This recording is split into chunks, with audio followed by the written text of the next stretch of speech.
This is a production of World Video Bible School. To God be the glory.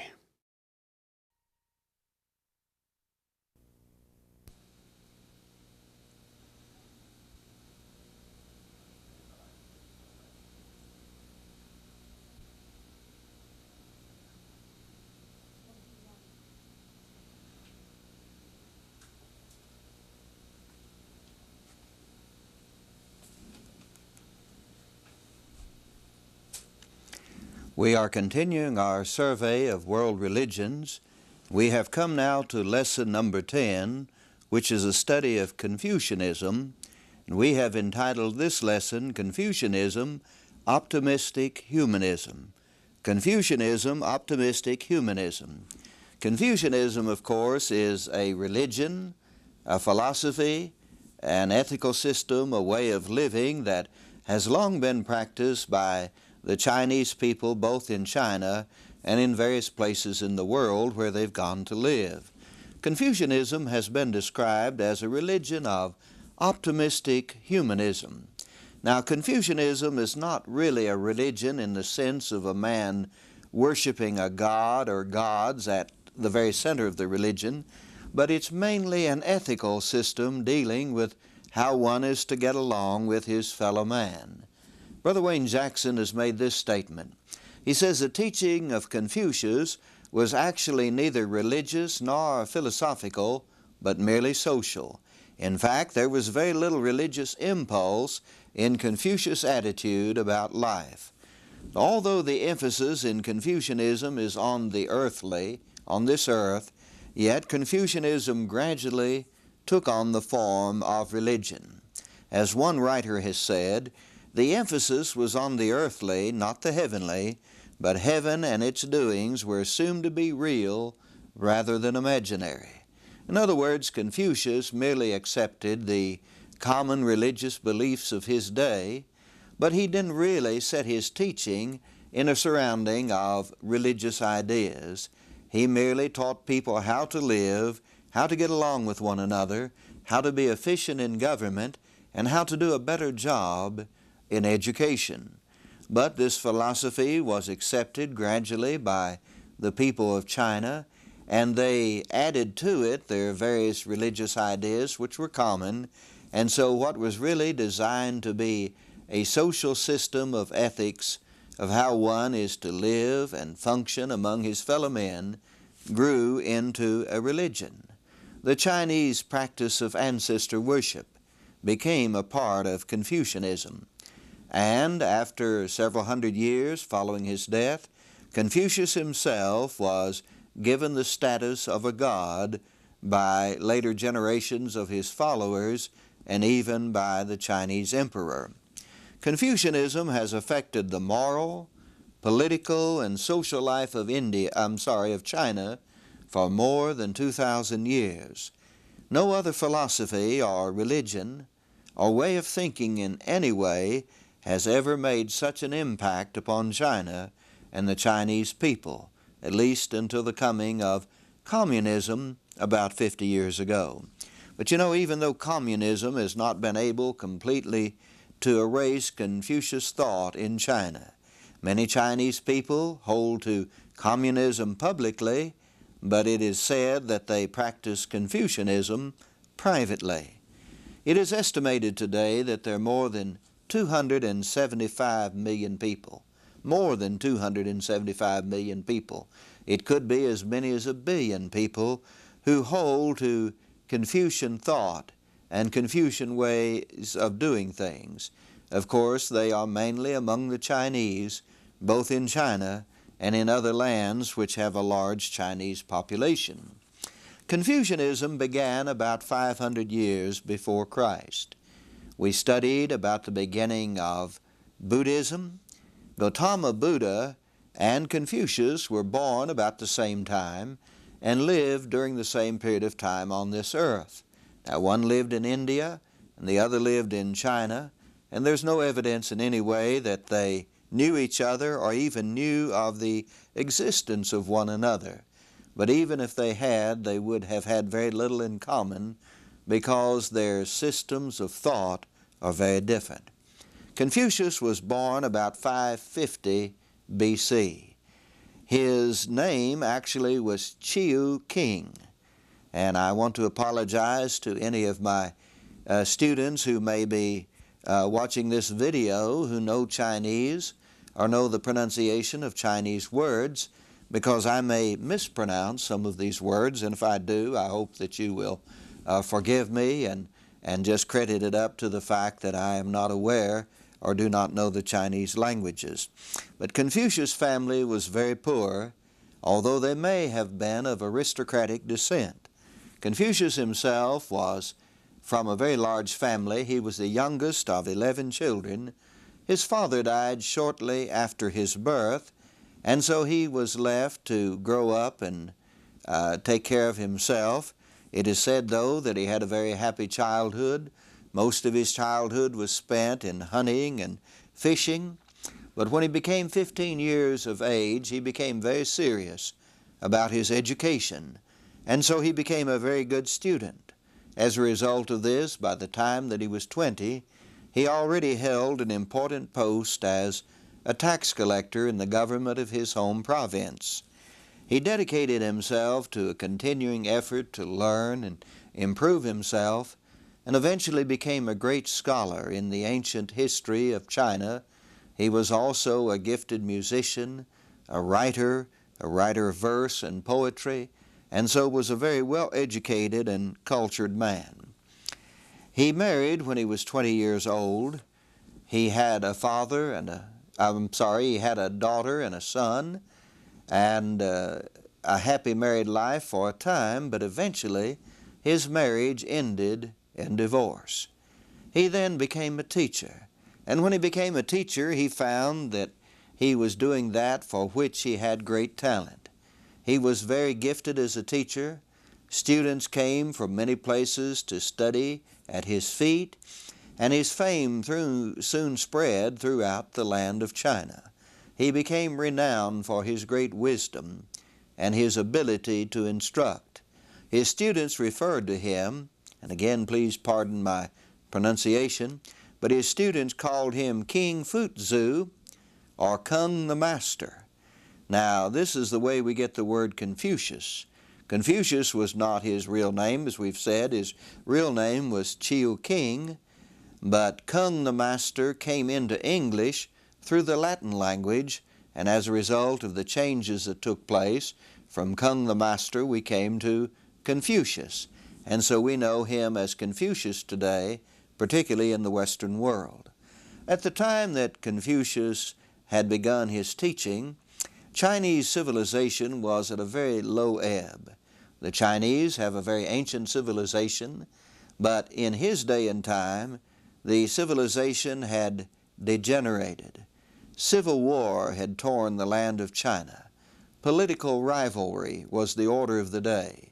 There were warlords who ruled the people, and they were so barbaric, apparently, that instead of simply capturing their enemies in time of war and holding them for ransom or hold them to exchange for other prisoners, they began to put bounties on their head. In other words, a person would receive so much money if he killed an enemy, cut off the enemy's head, and brought it to the warlord. As a result of this, entire cities, even whole regions were wiped out. And not only were soldiers killed, but civilians were killed as well. Even women and children were not spared. And so the nation of China was in great turmoil in Confucius' day. But in addition to this, the government of the land in every way was very corrupt, from the very highest to the very lowest levels. Officials would not do anything unless they were bribed, and they often would simply settle something in favor of the man who gave them the highest bribe. Social decay and near anarchy was the case almost every place throughout the country. Now, Confucius was very concerned about this. He knew from his study of ancient Chinese history that it had not always been that way in China. He knew there was a time when Chinese civilization was highly developed, when people knew how to get along with one another, and when there was peace and order in the land. His solution to the chaos that was in China of his day was to return to the kinder, gentler ways of the ancestors. He believed that the golden age of Chinese civilization was in the past. However, he believed that it could be restored if people would follow the examples of the ancestors. Now, Confucius was basically a humanist. That is, his whole thinking and his philosophy, his system, centered upon human beings. He believed that human beings were essentially good. They were good by nature. And he believed that they had been somewhat warped or twisted by events that were taking place. But all they needed to do was to have somebody to encourage them to come back to their better instincts, and they would behave better. His idea was to reform society by first reforming the government and then reforming education, where the leaders of the land were trained. And he thought if he could get his way of thinking to be adopted by the government and to be adopted by the educators of the day, then he would be able to change the whole of China. Well, of course, he was able to do that, not in his lifetime, but hundreds of years following his death. His teachings did indeed change China and the way that people thought and the way business was conducted. As we said, Confucius' reforms were not very successful during his lifetime. He wanted to be in a position where he could see his reforms put in place, and he realized that he would not be able to do this as a teacher, and so he decided to return to government. He earlier had worked in government as a tax collector, and so he was able to secure a position, a very high position, in the government of Lu, his home province. And he worked there from the time that he was 50 years of age for about 5 years. He did put into practice some of his reforms. It is said that his work was characterized by honesty and efficiency. But some of the other officials did not like what he was doing. They were jealous of his success. Perhaps they did not agree with his principles. Perhaps it interfered with what they had been doing by taking bribes and so on. And so they began to plot against him. Eventually he was caused to lose face and forced to resign. And so at the age of 55, he was unemployed. He began traveling over China with some of his disciples. He would go from place to place, from one government center to another, seeking a place where he could be employed and put his reforms into effect once again. He was very unsuccessful in finding a place, although from time to time he was well received and he was generally highly respected by the people of the day. After 10 years of wandering such as this, now an old man, he decided to return to his home. He went back to his home province, and he spent the remaining years of his life in study and in writing. He put down as many of his teachings as he could in written form. And it was good that he did this, because later generations were able to study them and to continue his way of thinking. Confucius probably died about 479 BC. We don't know that for sure, but that is the estimate generally given by historians, that he died about 479 BC. Now today, Confucius is revered throughout the Chinese-speaking world as the greatest of all Chinese philosophers, and he probably has had a greater influence on Chinese thought and culture than any other single man in history. A man by the name of Mencius became his greatest disciple. Mencius became his greatest disciple. Now, Mencius was not born until about 200 years after the death of Confucius.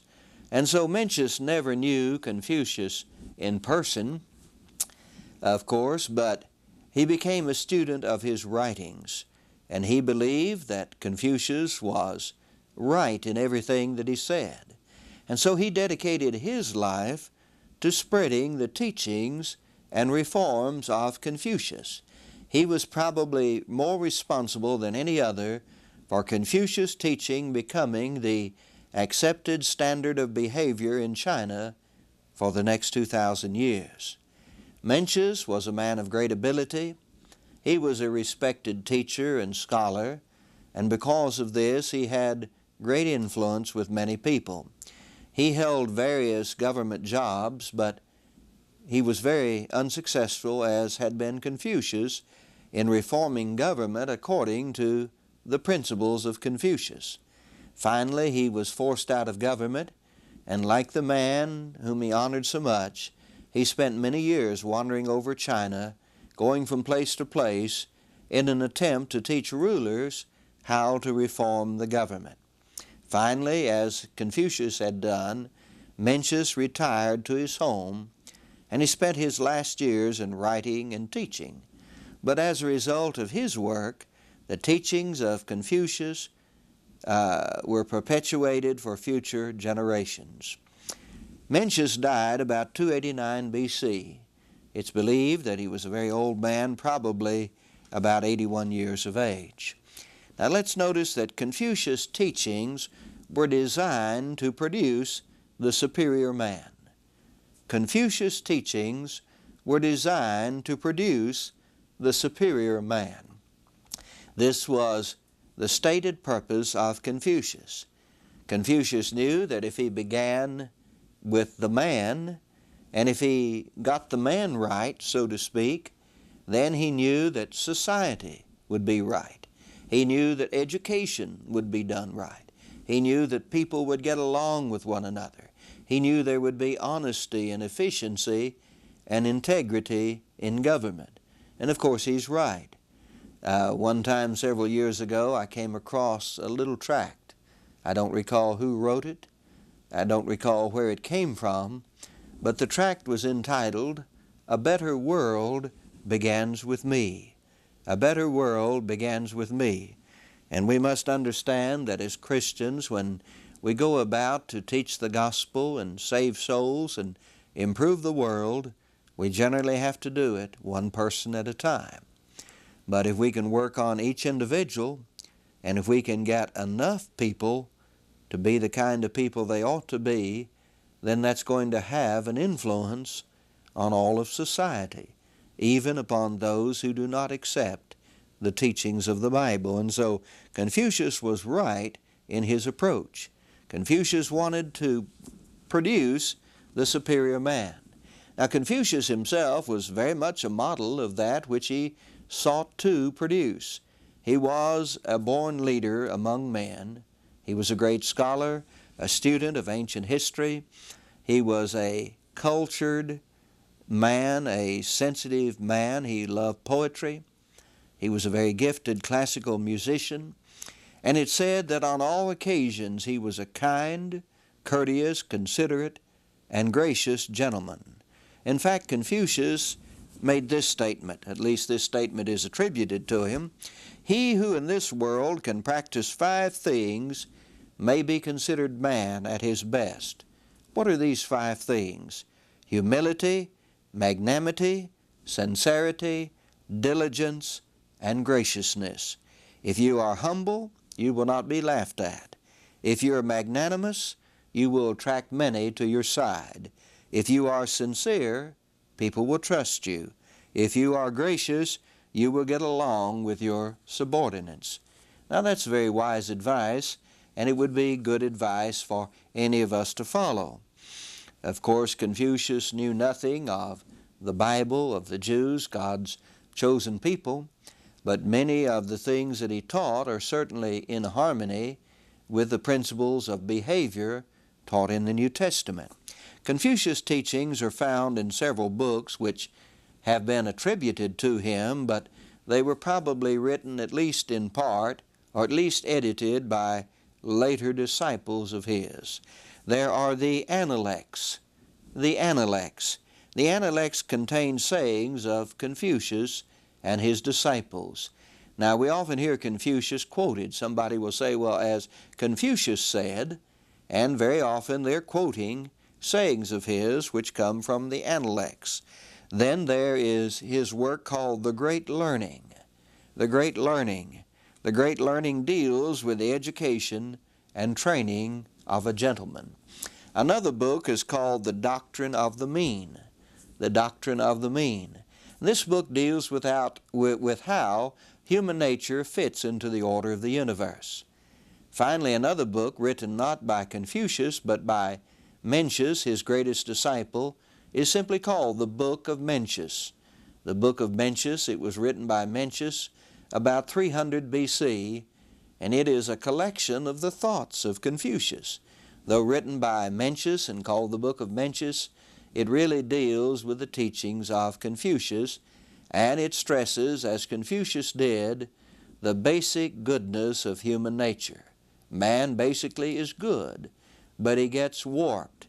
It was pointed out that just as water flows naturally downhill, so man naturally is good. But sometimes water can be diverted. It can be put in a container, and it can be carried uphill.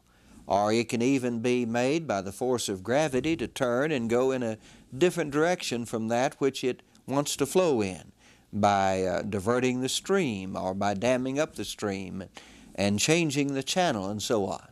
Well, Confucius' idea was that's the way human nature is. Human nature is like the stream that naturally flows downhill, but just as it can be diverted and made to go against nature, so man's nature can be perverted or diverted and made to go contrary to his inherent goodness, and it can become bad or evil. But if you leave man alone and do not put any bad influences on him, man is going to do that which is good and right. Well, that was the thinking of Confucius. Anyway, Confucius, in addition to these works already mentioned, also wrote several commentaries on ancient Chinese writings. Keep in mind he was a scholar in ancient Chinese history, and so he wrote several commentaries on ancient Chinese writings which he collected and edited. These commentaries are known as the Five Classics. The Five Classics.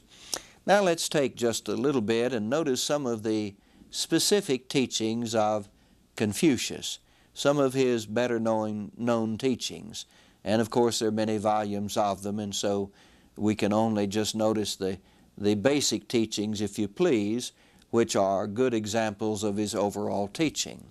Confucius placed great emphasis upon filial piety. Filial piety. He taught that an orderly society was based on the stability of the home, but the home was based on respect of children for their parents. By filial piety we mean simply the respect that children have for parents. And so this was a basic, fundamental teaching of Confucius. And of course Confucius was quite right in what he taught about this. The stability of society is certainly based upon the stability of the home. The Bible teaches that the home is the oldest institution that was created by God. The home began in the Garden of Eden.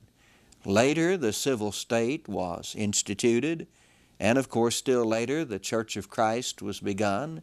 These are three institutions that began with the approval and with the initiative of God. But notice the oldest of these three institutions is the home. And the home is a basic unit that makes up both the government or the state, if you please, as well as the church. When the home becomes weak, when the home falls apart, then there's going to be a problem in the state. There are going to be problems in the church. And we today in many parts of the world are experiencing a great deal of problems in both the government, the state in which we live, as well as in the church. It's caused by a worldwide breakdown of the home. Well, Confucius did not have the advantage of having God's revelation, the Bible, that we have, which tells us these things, but his good common sense told him this, that the home was the basic unit of society, but the stability of the home was based upon the respect of children for their parents. And this is God's will as well. You remember the Apostle Paul said in Ephesians chapter 6 that children are to obey their parents in the Lord, for this is right. Now, the Chinese people, probably as a result of the teaching of Confucius through the ages, have been known for the very strong families they have. And this has been true of them at least up until the beginning of communism. Confucius has also been credited with saying this: the service of love and reverence to parents when alive, and those of sorrow and grief when dead, these completely discharge the fundamental duty of living man. Throughout Chinese history, one's loyalty to his family has been considered the highest consideration. But here's another major teaching of Confucius. We call it the Golden Rule. Now notice, Confucius taught the principle of reciprocity. Confucius taught the principle of reciprocity, and he stated it in this way: what you do not want done to yourself, do not do to others. What you do not want done to yourself, do not do to others. Well, now, we call that the Golden Rule according to Confucius, but you know that's very similar to the Golden Rule as stated by Jesus in the Bible. However, you'll notice that Confucius stated it in a negative form. He said, what you do not want done to yourself, do not do to others. Jesus said in Matthew chapter 7, verse 12, therefore all things whatsoever you would that men should do unto you, do you even so unto them, for this is the law and the prophets. But there is a major difference between Confucius' application of his Golden Rule and the application that Jesus made. Confucius taught that his rule should be applied to one's associates, one's friends and family and neighbors, but it did not apply to enemies. However, Jesus taught that the Golden Rule should be applied to all men, even enemies.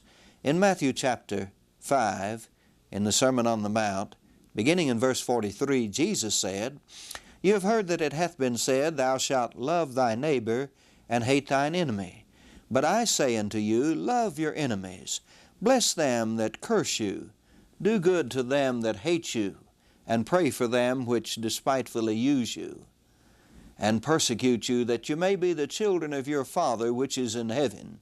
For he maketh his sun to rise on the evil and good, and sendeth rain on the just and the unjust. For if ye love them which love you, what reward have you? Do not even the publicans the same? And if ye salute your brethren only, what do you more than others? Do not even the publicans so? Be ye therefore perfect, even as your Father which is in heaven is perfect. And so there is a major difference then between the Golden Rule as stated by Confucius and the Golden Rule as stated by Jesus. Here's another statement of Confucius that I like. Sorrow, he says, sorrow not that men do not know you, but sorrow that you do not know men. He also said, if we may learn what is right in the morning, we should be content to die in the evening. Well, we want to ask a question about Confucianism. We've emphasized that it's an ethical system. It was a way of reforming society by reforming the government and by reforming education. The question we ask is Confucianism a religion? Is Confucianism really a religion? Well, as we've already pointed out, originally Confucius did not set out to establish a new religion. He held to the common religious views of the Chinese people of his day. His purpose was only to establish principles of human conduct by which society and government would be improved. However, later disciples of Confucius mixed his teachings with Chinese ideas of religion and various Chinese superstitions. Gradually, through the centuries, as Confucius was more and more highly respected by later generations, he was begun to be thought of as a great philosopher, then as a great moral and religious teacher, and finally he was elevated to the status of a god by his disciples. In the year 195 BC, the Emperor of China began offering animal sacrifices at the tomb of Confucius. By 57 AD, regular sacrifices to Confucius were being carried out by the emperor's decree. By the middle of the 6th century AD, temples had been built in the capital city of every province in China for the purpose of worshiping Confucius. In the year 1906, an official imperial decree raised Confucius to the rank of the highest gods. They recognized merely what had long been the belief of the Chinese people, that he was a god. And so here's a man who was a philosopher, a teacher. He did not profess to be a religious leader even, but eventually he was regarded as a god. A major part of Confucianism is ancestor worship. And of course, ancestor worship is based on Confucius' teaching of filial piety, that is, the reverence or respect that children owe their parents. Ancestor worship was already common in Confucius' day, but it was simply adopted and became a part of his system. The spirits of one's ancestors, it is believed, went to the next life, but their happiness and their continued existence in the next life was dependent upon the offerings and sacrifices of their children who were still living in this life. Now, if these offerings were not made, then the spirit of the ancestors would cause disasters and misfortunes to come to their offspring here on the earth. And so it was considered a matter of great importance that one pay homage to his parents, grandparents, great-grandparents, to all of his ancestors before him by reverencing them, but also by making offerings to them. And if these were not made, then the ancestors would become very angry, and they would cause disaster for their descendants on this earth. In fact, among ancient Chinese people, all natural disasters, whether a flood or famine, would be attributed to the fact that the ancestors were angry because they had not been dealt with properly. The Chinese people, I understand, in some parts of the world, still celebrate what they call the Festival of Hungry Ghosts. And during this feast, they place food and drink in front of their homes. They know that there will be some who will have neglected giving offerings for the ancestors, and they believe that these ancestor spirits who have been neglected will take the form of ghosts and come back to this world, and in this world they're going to give great problems not only to their descendants but perhaps to others. And so in order to cover that, they have this festival every year, and they will place food and drink in front of their houses for these hostile spirits to come and to receive, that they may go back to the spirit world and stop causing problems on this earth. Now, we have been talking about Confucius. We've talked about his basic philosophy. Let us review just a moment some of the high points that you will need to remember about Confucianism. Confucianism has been described as a religion of optimistic humanism. Remember that. A religion of optimistic humanism.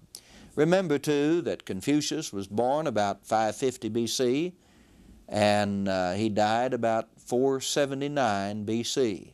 His lifetime was roughly the same as the lifetime of Gautama, who became the Buddha. The greatest disciple of Confucius was Mencius, and Mencius is the one to whom we are indebted for the fact that Confucius' teachings have been handed down through the centuries. Confucius' teachings were designed for the purpose of producing the superior man, designed for the purpose of producing the superior man. He taught what is called the law of reciprocity, which is the golden rule stated negatively. However, unlike Jesus, he did not apply this law to his enemies, but only to his friends. Confucius' writings, or collections of his writings by his disciples, are these, and these are important to remember: the Analects, the Great Learning, the Doctrine of the Mean, the Book of Mencius, and the 5 Classics, which were commentaries on ancient writings. Well, Confucius taught that man is basically good and needs only to return to his basic nature. Now, the Bible teaches that God created man good, and when a little baby is born into the world, he is not born a sinner, as some religions teach, as the system called Calvinism teaches. Calvinism, as you may know, is a part of many of the denominational bodies in the, quote, Christian, unquote, world. But the Bible doesn't so teach. The Bible does not teach that sin is inherited. The Bible teaches that sin is that which one does. Long ago, the prophet Ezekiel said, "Behold, the Lord," no, I'm quoting Isaiah. Ezekiel said that the Son shall not bear the iniquity of the Father, nor the Father the iniquity of the Son, but the righteousness of the righteous shall be upon him, and the wickedness of the wicked shall be upon him. Ezekiel 18 and verse 20. And so each man is responsible for his own sin. One is born good, one is born without sin. He becomes a sinner when he transgresses God's law. 1 John chapter 3 verse 4 tells us that sin is a transgression of the law. Sin is a transgression of God's law. Furthermore, the Bible tells us in Romans chapter 3 verse 23 that all have sinned and come short of the glory of God. It means simply this, that Confucius is right in that one comes into this world good, but he's wrong in the fact that he did not recognize sin. One comes into the world good and clean and pure and righteous, but when one comes to an age when he knows the difference between right and wrong, and he chooses to do that which is wrong, thus transgresses God's law, he becomes a sinner. And all who have reached the age of accountability have become sinners and therefore are in need of the gospel of Jesus Christ. Well, at this point we will conclude our study of Confucianism. In our next lesson we're going to begin the first of a 2-part study of the religion of Israel called Judaism. We'll look forward to being with you at that time.